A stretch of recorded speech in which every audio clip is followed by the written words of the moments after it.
Hi and welcome to Healthy Living. I'm Dr. Debbie Lyons and it's really exciting today. We're here at Hilton Head Hospital.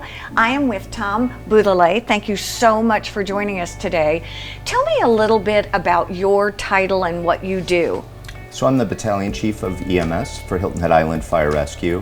So I oversee all of our emergency medical services on the island. And what's fun is we've talked a lot when we do Healthy Living, how we really want to get more action and show more protocols and procedures and show just how wonderful a community we are when it comes to health and wellness, prevention, and then knowing what to do. So today we're going to show a couple of things. Talk to us about what we're going to do.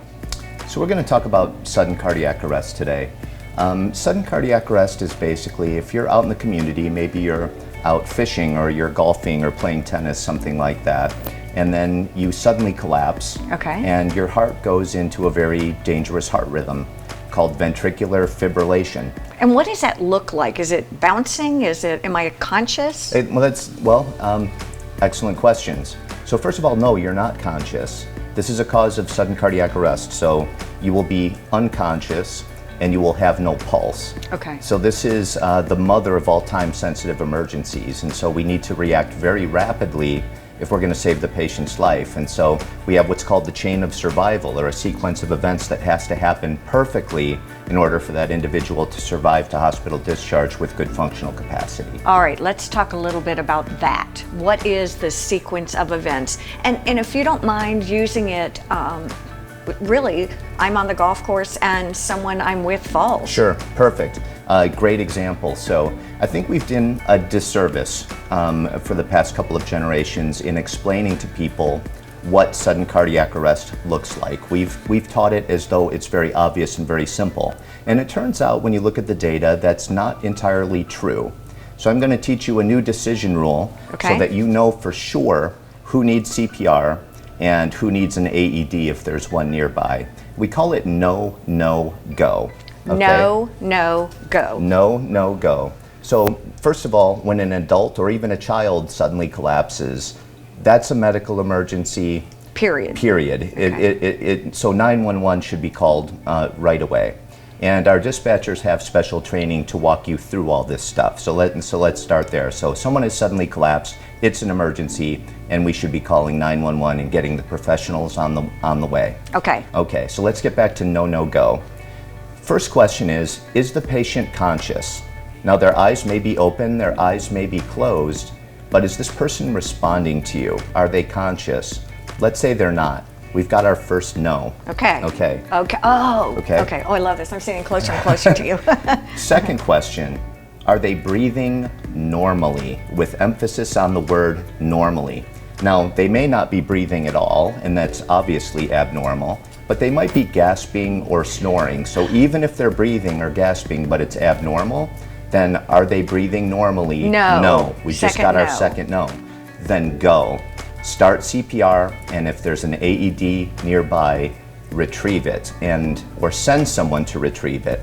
And then when it shows up at the patient's side, turn it on and follow the voice prompts. Okay, so number one, new rule that we're going to learn is no, no, go. That's right. So no matter where I am, I'm shopping, I'm on the golf course, I'm at the pool, whatever it is, someone drops, I'm going to ask, are they conscious? Yes, are they conscious? Their eyes may be opened or closed, but I'm going to ask them a question. If they don't respond, I have my first no. Correct. Okay. Then second, are they breathing normally? Emphasis on the normally. Correct. I actually listened. There you go. Right? But I mean, this is going to be really helpful one of these days, isn't it? Yeah. And if they're not, if they're snoring or gasping, that's still not normal. Correct. So then I go. Go. Start CPR, make sure that 911 has been called first and foremost. Correct. That's right. And then start CPR and send someone to get the AED if there's one nearby. If the AED shows up on scene, turn it on and follow the voice prompts. Am I worried about making anybody comfortable? Am I worried about putting them on their back? Is there positioning that I need to? Sure, that's an excellent point because many of these events occur in the home.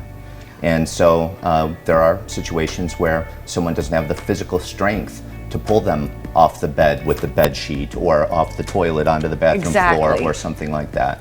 But we do ask that they be laid down on a firm surface, preferably the floor, remove any pillows, and then we're going to position our hands in the center of the chest, between the nipple line, Okay. and then we're going to start CPR, okay? And so high quality CPR has 3 attributes. Okay. We want to do CPR at the correct rate, which is 100 to 120 per minute. One way to do that is the song Staying Alive. Okay. Or Bum, bum, bum, bum. Staying Alive, right? Staying alive. Or Row Your Boat or Dancing Queen. They're all Okay. at that correct rate. Okay. So we want to make sure we're compressing at the correct rate, first of all. Row, row, row. Okay. Yeah, that's right. Interesting. And, right. We want to compress at least 2 inches, and that's probably a little bit deeper than most people think. Are comfortable, yes. Correct, yeah. But don't worry, you're not going to hurt this person. Okay. It is much more dangerous to not provide CPR to someone that has collapsed in this manner. And then we also want to allow full recoil. So we want the heel of our hand to come all the way up off of the chest with each chest compression. We don't want to lean on the patient's chest while we're doing those chest compressions. And then we're just going to keep that up until emergency medical services arrive. Talk to me about CPRs, and we were talking a little bit in the elevator going, how often do I need to take CPR? Where can I get classes? And can it be anyone? Can it, at what age? Can my 15-year-old, can my 12-year-old, can my 50-year-old? Absolutely. Anyone that has the physical strength to push Okay. up and down on a chest can and should learn CPR. Historically, a CPR card certification lasts about 2 years. Okay. We have pretty good data that there is rapid skill decay. So within about 90 days max, Right. your That's- ability to perform CPR decreases. And so there's a strong argument to be made that we should be doing high frequency, low dose training if you're serious about doing really high quality CPR. But keep in mind, our dispatchers will talk you through CPR even if you've never done it before. So that's a huge takeaway right now, that if I'm not skilled and qualified, it still doesn't mean I cannot do CPR. That's correct. Our dispatchers have special training to talk you through that procedure. All right, so CPR defibrillators, are there defibrillators that are scattered throughout a shopping mall or a golf course, things like that? What's the scoop on defibrillators? So we have about 215 automatic defibrillators in the community, at least that we know about, that we've identified. About half of them were placed in the community by the town's AED program, Okay. But they've all been programmed into an app for your smartphone called Pulse Point that we rolled out last year. So do we all need to get that? Yes. Pulse Point. Pulse Point. It's called Pulse Point Responder. Okay. And it's for Apple or Android. And it can be configured so that if you're within a half mile of someone who's suffered sudden cardiac arrest out in the community, it will send you an alert. So it leverages the GPS technology in your Oh, smartphone. gosh, that makes sense. It recognizes that you're nearby. It will give you a push notification. It will show you where the nearest AED is, and it will show you where the patient is. So we're hoping this is going to improve both bystander CPR and access to publicly available AEDs. So when you're doing the CPR, when you're doing or using AED devices, children and adults obviously require different things. Again, the 911 dispatcher or someone will talk us through those kinds of things? That's correct. The first thing to know is anyone in cardiac arrest needs CPR. Okay. And it's only kind of a subcategory that requires a shock from an AED. Now, if they do require a shock from an AED, there's no doubt that it can be life-saving. Okay. But we're really talking about when people suddenly collapse and their primary problem is this abnormal heart rhythm. An AED is not going to help someone that drowns in a swimming pool, for example. Okay. So if it depends on the cause of the cardiac arrest, but we can definitely say that all of them need CPR. So here's kind of a broad spectrum question. Do most of these events happen when it's 1,000 degrees and humid out? Do they happen to a certain demographic or age group? Are there folks who are more prone to this? How's that for kind of a, Sure. who's going to collapse is really what I'm asking you. We don't know. There are some trends. I mean, it does seem to happen more often to males than females. I would say probably our median age is somewhere in their 60s on Okay. Hilton Island.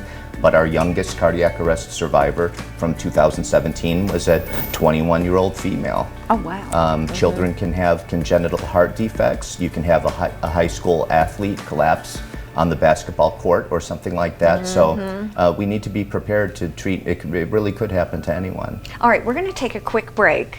No, no, go. I mean, that's huge. It really is. And call 911. Yes. Can we actually get down on the ground in this next segment and you kind of show us what we're talking about? Sure. I think a little show and tell is always good. Me too. Stay with us. We'll be right back here on Healthy Living.